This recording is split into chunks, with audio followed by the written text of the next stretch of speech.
Hey, good morning, Matt. Finally, I've got a demo video for you for your Luke Steel V2. This is installed with the Proffie V3. It's got a lot of stuff going on in it. It's got the Rudy Pando chamber that's in brass.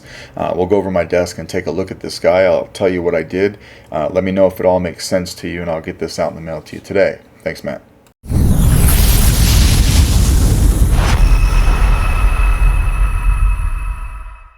All right, Matt, we've got your Roman steel Luke V2 here. A very beautiful saber.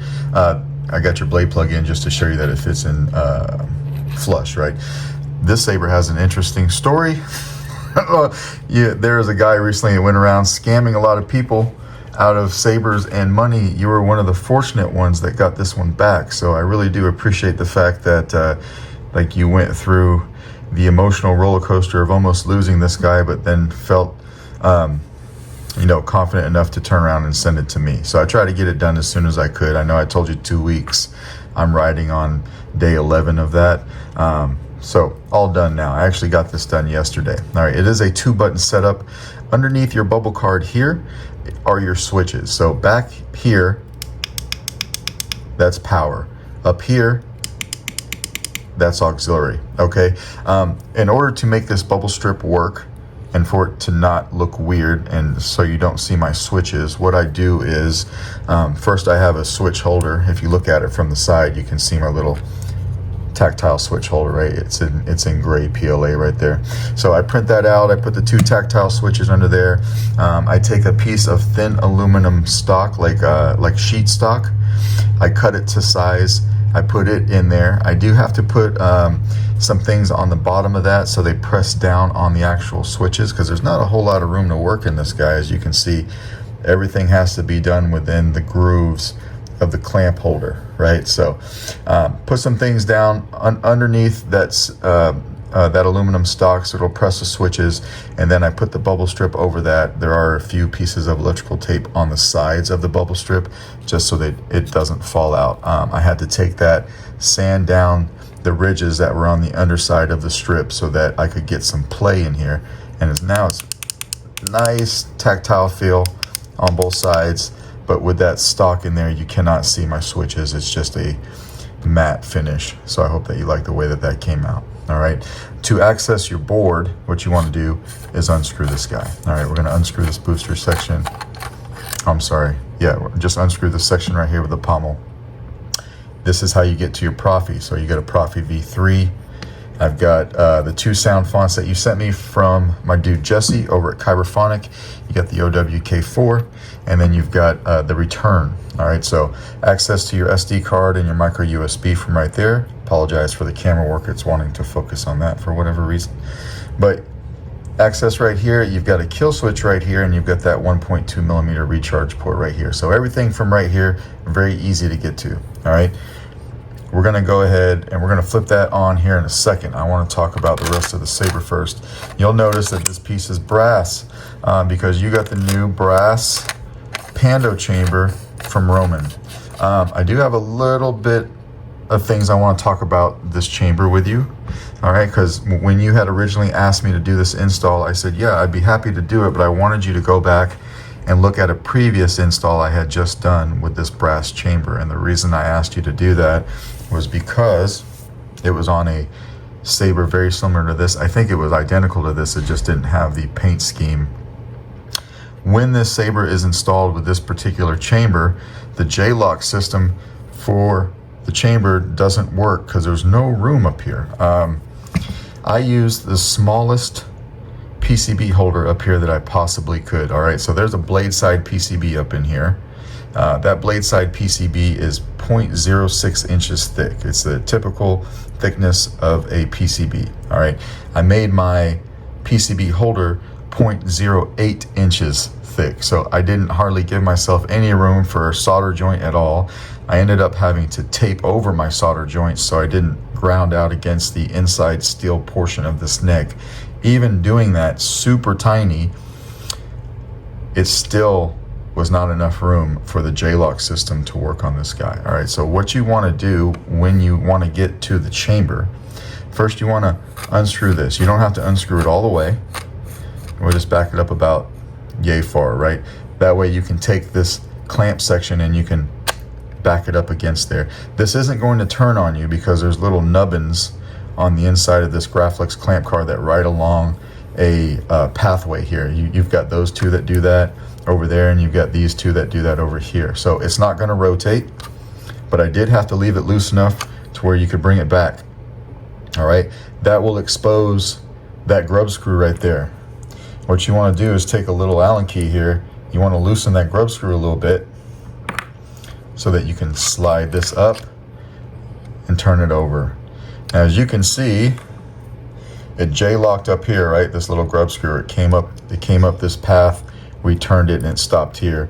Ideally, it would ride along this channel here. You would J-lock it right here, and that's how you would just lock it in place. Again, it doesn't fit. In fact, you can see the little indentation right here. If you can see that bright color right there in the pathway, that's where I had to lock down that grub screw, right? So if we bring that back down, you can see it stops about right there. All right, so unfortunately that's how we're going to have to do that to get around the fact that this chamber is a little bit too long for this grenade section. All right, so you asked me to weather this a little bit, so that's what I did. I did use the provided crystal that came with the chamber, but I took it upon myself to add a secondary crystal up here, and I hope that you don't mind that. All right, so this crystal right here is on its own blade style. This small crystal up here, this is a real quartz. It is wired in line with your blade, so it just mirrors your blade. It will come on when the saber is on. All right, so if we left it like this, and we came over here and we took this off, we flip our switch. Let me find where it is. Flip it on, rather. I haven't gone by the name of Obi-Wan since before you were born. We hit power. So there's your crystal chamber on this guy. All right. If we go to the return sound font, I am a Jedi, like my father before me. Hopefully you can see it on camera. This one isn't lit up, but this one has a heartbeat. And when you turn it on, they both light up. All right, and I made the tips touch, just the tips. So we'll turn that off there. All right, now that is your crystal chamber. We're going to put this back together. We're just going to put this on like a thread or two, so this switch section has something to rest up against.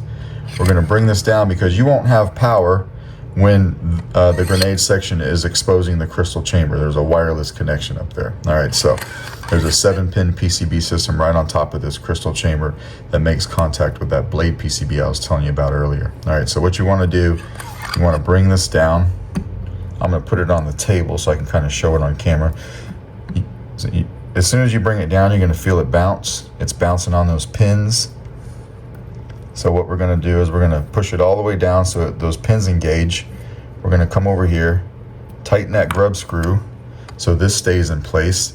And then you can tighten this piece back up. And as you tighten it up, it brings that switch section forward and it hides that grub screw. You can take this and you can clock these holes wherever you like. I did not feel comfortable drilling this hole because this saber has a paint job. This is a steel piece. It would have probably marred the paint job around the hole. I didn't want to take that chance. All right, so I did not do that part. Your speaker is your Smuggler's Outpost speaker is located right here, and it comes through this area, these two areas, and this area. All right, so now the saber is locked in. We can come back over here, flip it back on again. Oh wait, it's on.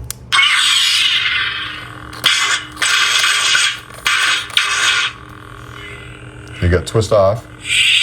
You asked me for twist on and twist off. Twist on, twist off, and you have to swing on as well.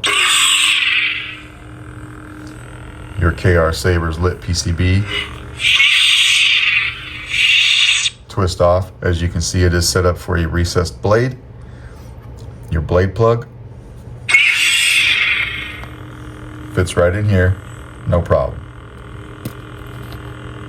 And you can lock that down right here. It does not touch the pins, or we'd see the magic smoke right now. All right, so there's your blade plug. You do have edit mode on here, or you get the battery.